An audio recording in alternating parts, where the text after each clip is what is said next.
Kızılcık Şerbeti'nin yeni bölümünde neler olacak? Hepinize merhaba, videomuza hoş geldiniz. Yeni bölüm analizimize başlamadan önce Işıl'ın gerçek yüzünü herkes görsün. Katil hak ettiği cezayı alsın isteyenler videomuzu beğensin, sayımızı görelim. Videomuza sizlerden rekor sayıda beğeni bekliyorum. Gerçekten de bu bölümde konuşulacak çok fazla şey var. 97. bölümün birinci fragmanı yayınlandı. Ve ilk başta özellikle iki detay dikkat çekiyor. Birincisi Pembe'nin cenazesi. İkincisi ise Mustafa'nın yaşadığı sinir krizi ve herkesi suçlaması. İşte bu iki gelişmeler yeni bölümde olayların merkezinde yer alacak gibi duruyor.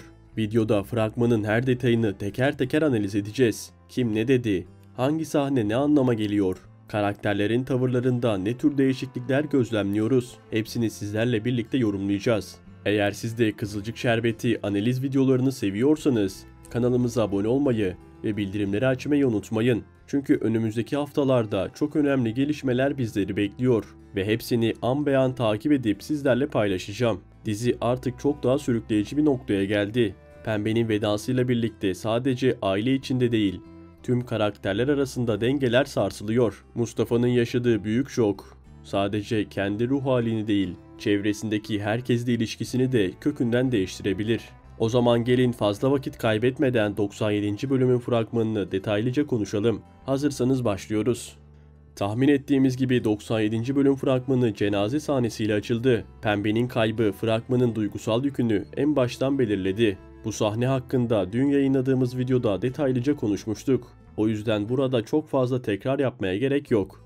Ama fragmanın genel havası bu bölümde bizi oldukça sarsıcı olayların beklediğini açıkça ortaya koyuyor. Fragmandaki dikkat çeken bir diğer detay ise Abdullah'ın yeniden ayağa kalkması olacak. Evet, görünen o ki geçirdiği trafik kazası sanıldığı kadar ağır değilmiş ve Abdullah yeniden toparlanmaya başlamış. Ancak bu fiziksel iyileşme onun ruhsal durumunun da düzeldiği anlamına gelmiyor.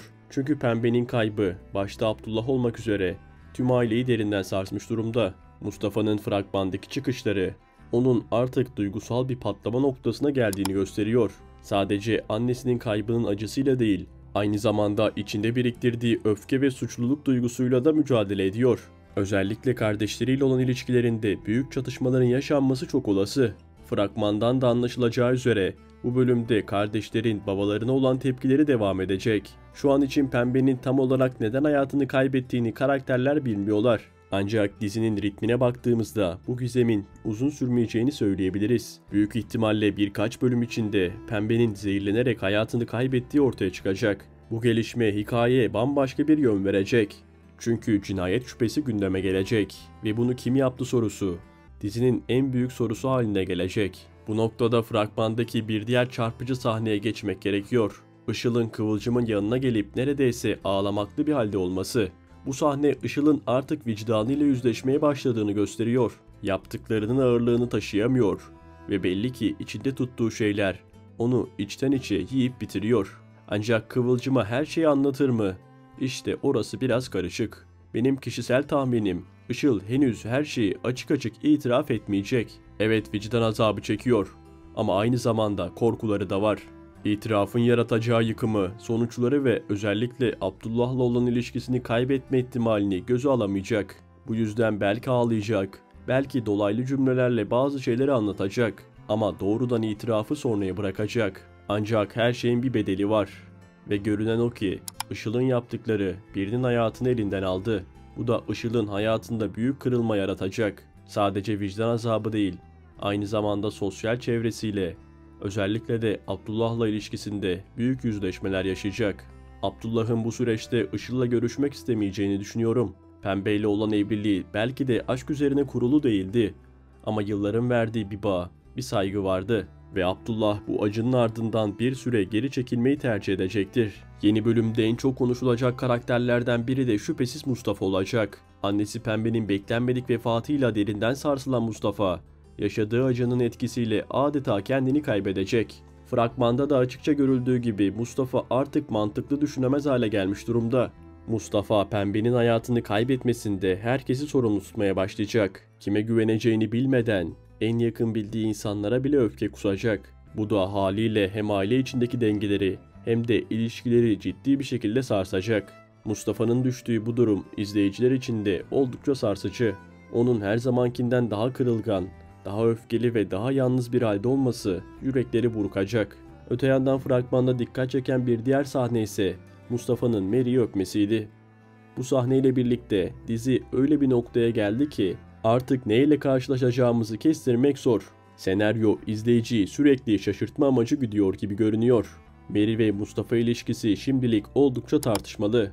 Zira bu ilişki birçok açıdan zorlu ve karmaşık bir sürecin başlangıcı olabilir. Ama şu da bir gerçek. Nilay karakterinden uzun süredir memnun olmayan izleyicilerin büyük bir kısmı bu yeni ilişki ihtimaline sıcak bakmaya başlayabilir. Bu da senaryonun bir nevi izleyici nabzına göre şekillendiğini gösteriyor. Mustafa'nın yeni bölümde sinir krizleri geçirmesi, neredeyse herkesle ters düşmesi, dizideki pek çok karakterin yolculuğunu etkileyecek. Özellikle Abdullah ve kardeşleriyle olan ilişkilerinde ciddi kırılmalar yaşanabilir. Fragmanda en dikkat çeken detaylardan biri de Nursema'nın sofrada Pembe'nin yerine oturduğu sahneydi. Bu sahne tek başına bile çok şey anlatıyor. Nursema Pembe'nin ardından evin hanımı konumuna adım atacak gibi görünüyor. Henüz çok erken olsa da bu durum onun üzerindeki sorumlulukların da artacağına ve aile içinde daha merkezi bir rol üstleneceğine işaret ediyor. Yani sadece bir kaybın ardından boşalan bir koltuk değil, aynı zamanda güç ve denge savaşı anlamında da geliyor bu değişim.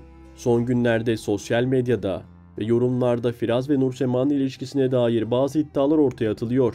Özellikle Firaz Nursema'yı aldatacak, bu evlilik uzun sürmeyecek ya da ilişkileri kötü bir sona doğru gidiyor gibi söylentiler dikkat çekiyor.